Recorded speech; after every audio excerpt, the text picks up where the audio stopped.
He talks to me through his word of the week.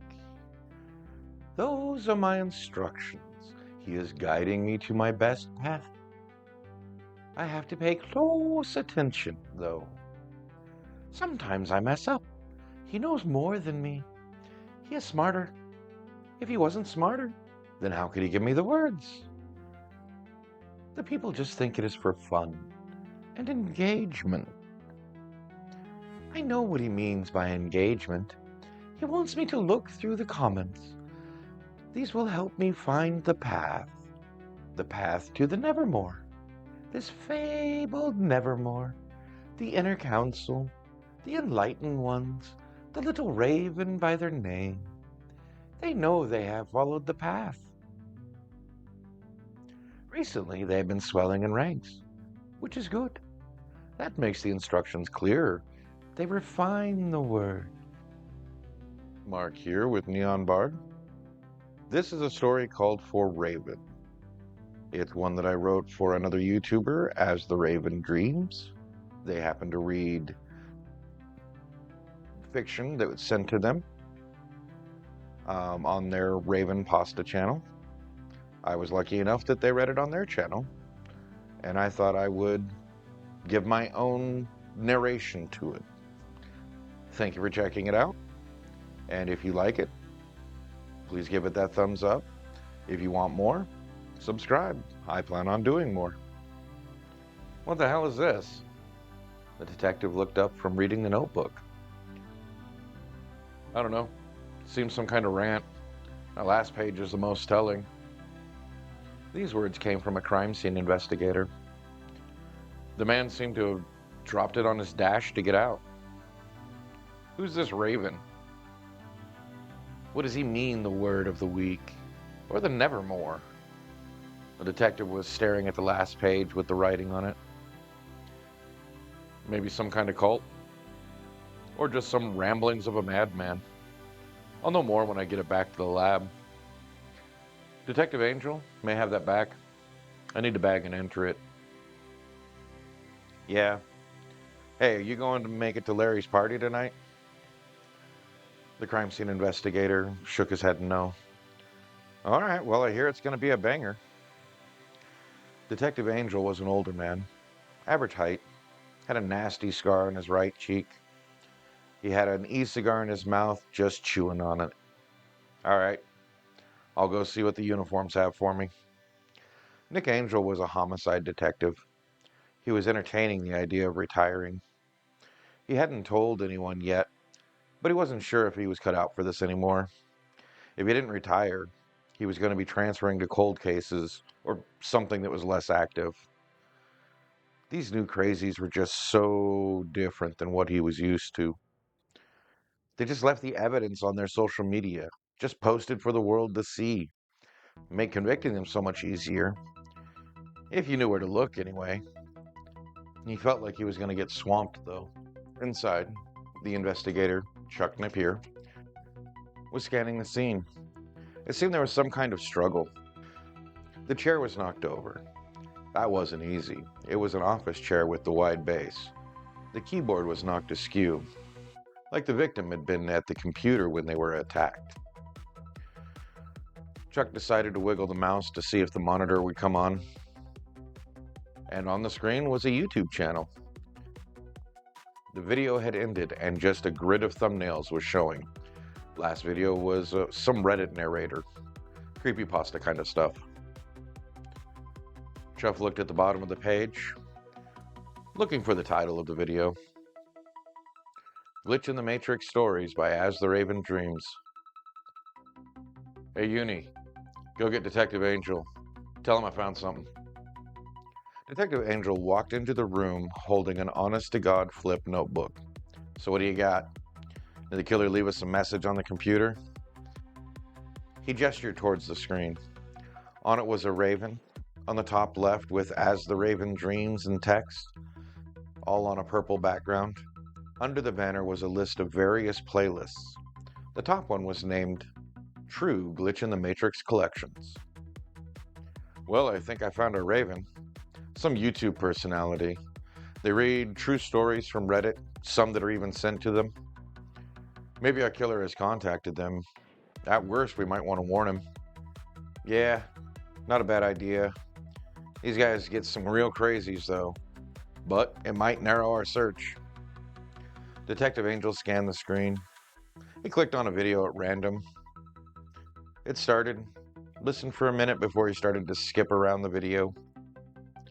Near the end of the video, a word was emblazoned on the screen.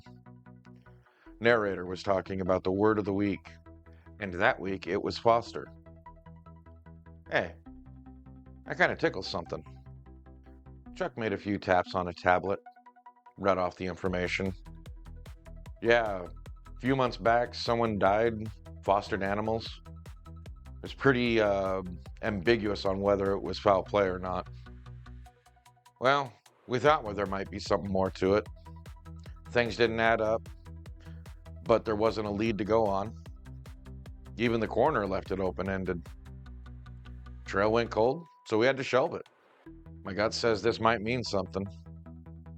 Well, maybe. Nick Angel sat at his desk, looking at what they had on this Raven. Not much. Author, YouTuber, used to work in an office. About it. So he dialed the phone number he was given. Hello? Mr. Adams, this is Detective Angel with the Bottle Green Police Department. I have a few questions to ask you if you got the time. I guess. Did you say Bottle Green?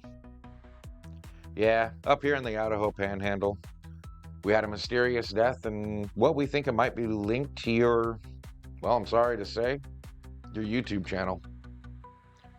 Nick was hesitant to ask. But if this worked, he would owe Chuck a fancy dinner. Okay, I'll make this quick as I can. I'm sure you have better things to be doing. You have a weekly video that mentions a word of the week? Yeah, my glitch series. May I ask what this is about? Well, not sure how much you want to know or how much I can say, but let's just say someone's taking your word of the week too seriously. They're harming people in creative ways, using the word of the week, maybe even influenced by the comments you're soliciting. Don't worry, we already ruled you out as a suspect. I was a suspect? What do you mean harming with the word of the week? Well, I really can't discuss it further. We've ruled you out, but I don't want you inadvertently alerting the suspect. Detective Angel was trying to get to the point. He had a plan. I need you to use a certain word of the week. Next week, we might be able to catch this guy if you use mechanic. Mechanic? I don't understand. Well, we have a plan, and if you use the word mechanic, I'm positive it'll help. Nick was hoping Chuck was right. There was only one mechanic in Bottle Green, and Nick was going to have the pleasure of impersonating him. It would be easy, though. It was his own brother. They looked a lot alike, and they were only a couple of years apart. Problem was the scar. But Chuck, again, has a plan. If it'll help you, I'll do it. I would like to hear the whole story, though. It'll help. I promise to even give you an interview when all this is over. I'd rather you just type it up and send me the story. And that's all. Sure. Might be a while, though. I have to wait for the case to clear the court. Nick was sure that it would be easy to pass on the story. It was all here in his notes. I look forward to it. I'll use the word mechanic next Monday. All right. Thank you, Mr. Adams. The solution was easy once Chuck suggested it. They could narrow down the potential victims by using a unique word of the week. Nick had gone through 150 plus videos to make sure the word wouldn't be out of the ordinary. Thankfully, Mr. Adams seemed to pick his words at random. Nick's brother Penn was more than willing to take some time off, so they had the shop set up. And being a small town, this meant no more than placing a few cameras and a microphone, then a few uniformed officers would be manning the monitors at the department. The rest of the officers would set up near to take the person down. Hopefully this would all go off without a hitch. It had been a couple of days, and Nick was getting tired of being slathered in grease. And he'd had to keep a smear across his right cheek to cover the star. Luckily, he knew how to do most of the basics, which is what most of these people wanted. An easy oil change, rotate the tires, and even a tune-up. Anything more complicated, he'd just tell people it's going to take a little over a week, which is when his brother should be back. And it was getting about 6 p.m. Time to wind down another day, and another day with no crazy person. Oh, tonight's the night. Ben was getting lazy. Kept telling people it was going to take longer than it should. Oh, well. Raven told me the mechanic was next, and now I know why. The Raven requires excellence. Be the best you that you can be. Wise words. Just a few more to the sacred 13, and I will have a full unkindness. Hee. I, the Crow, commit 13 murders to become a full Raven, one of the Nevermore. The words of the week, the weekly passages. They speak to me, they call to me. I will bring the Raven his dreams, his nightmares. I just have to have patience, then I can be merry and new. The Crow checked his bag, duct tape, baling wire, chewing gum. The Sacred Commons. They talked to mechanics, fixing things with these tools. Tonight the mechanic will sleep well. Penn was wiping the tools like a good boy. The Crow knows better. The last few days, he has proven to be getting lazy. He was not being the best, and Raven doesn't approve. First the gumballs. Roll, roll, roll.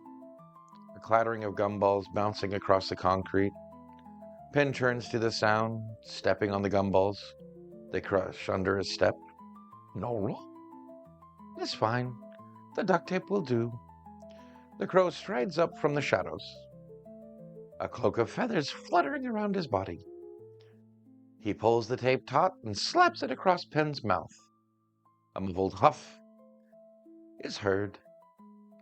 Quickly, the Crow rips the tape and pulls another strip, pinning it around Penn's wrists as he tries to remove the tape from his mouth.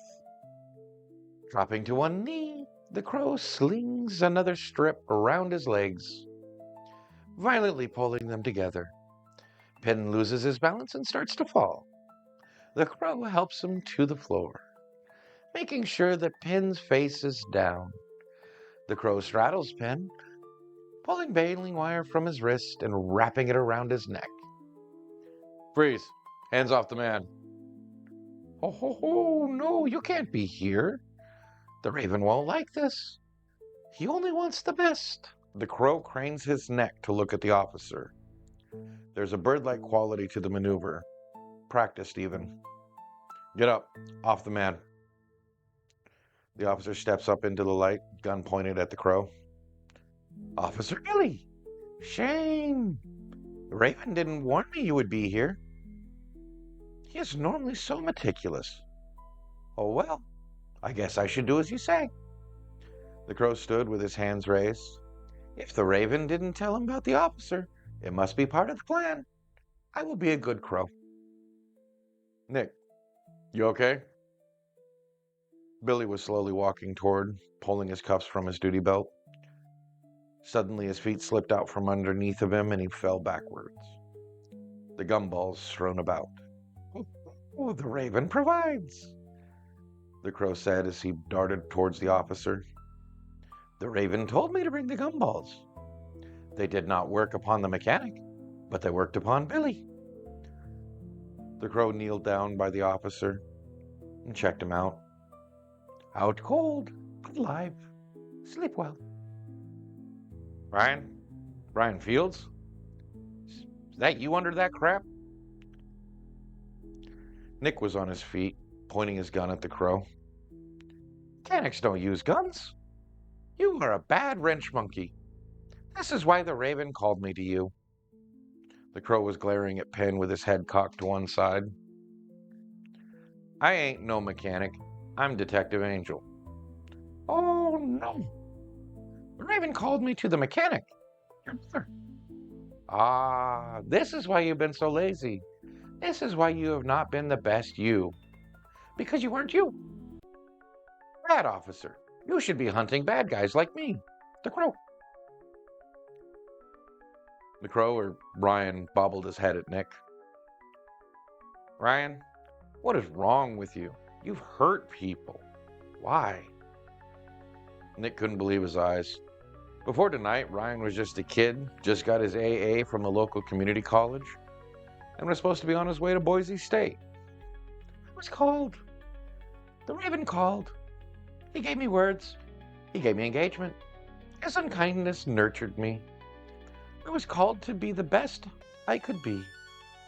Ryan was hopping from one foot to the other while he talked. His eyes were wide, and he kept turning his head so his eyes caught the light. I don't care. Hands up, turn around. Nick reached into his coveralls, grabbed his cuffs. He was advancing on Ryan. Nick was surprised at how scared he was of this kid. He was acting like a bird, hopping from one foot to the other, speaking in a high, false voice. Nick just wasn't sure what he would do next. Ugh, Nick! Billy sat up, looking around. Oh, thank God, man. Billy gathered up his gun and cuffs, got up and grabbed Ryan. Glad you're up, Billy. I was worried. You okay? Nick was covering Ryan as Billy cuffed him. I'm gonna have a headache. Rest should be here soon. They finished cuffing Ryan and started walking him to the squad car. The rest, as they say, is history, Mr. Adams. I'm glad I could finally make good on my promise. I know that this has been a long time coming, about a year since our deal. I did warn you it would take a while. Thankfully, we don't get much crime here in Bottle Green. Hope you're doing well. I've been catching your program, at least now that I'm retired. I decided I wasn't going to try and keep up with all the trends in crime. Besides, it was Chuck that had the plan. I was just the bait. In case you were wondering, the fancy dinner was Alice's Diner. He wanted a deluxe burger, best $22.50 I ever spent. Oh, probably should explain Ryan. He has a family history of schizophrenia. We were all hoping it skipped him. Apparently all it took was a bump on his head. Doc says he's responding well to the medication, though. He had been listening to your program while studying, and also when he had hit his head. He still had one of your playlists running on his earphones when he woke up from the fall. Apparently this caused some kind of fixation, or so the docs tell me. That's about sums it up. You have a good day. P.S. If you ever need a private eye, look me up. Got my license after I retired. Now I chase cheating spouses and find lost people. Maybe I'll end up with some more stories to send your way. And that's the story. I hope you enjoyed it. Reminding you again, if you did, if you stayed this long, I hope you did. So just give me that thumbs up, subscribe for more from me. Thank you and have a nice day. Sleep the dreams.